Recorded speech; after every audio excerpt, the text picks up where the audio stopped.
வணக்கம் மண்ணின் மைந்தர்களே. அருள் தரும் தயல் நாயகி அம்மை உடனுரை அருள்மிகு வைத்தீஸ்வரர் சுவாமி திருக்கோவில் பூவிருந்தமல்லி. இத்தலத்தில் அங்காரகன் அமையப்பெற்றதன் குறிப்பு. தவறின் காரணமாக இந்திரனுக்கு குஷ்டரோகம் நோய் ஏற்பட்டது.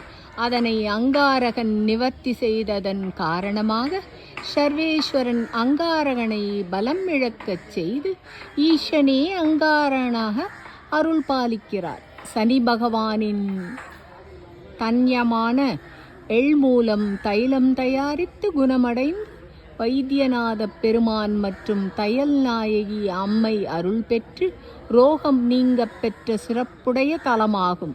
அங்காரக பகவான் வைத்தியநாத பெருமானிடம் இத்தலத்தில் அங்காரக தோஷம் சம்பந்தமாக பிரார்த்தனை செய்யும் பக்த கோடிகளுக்கு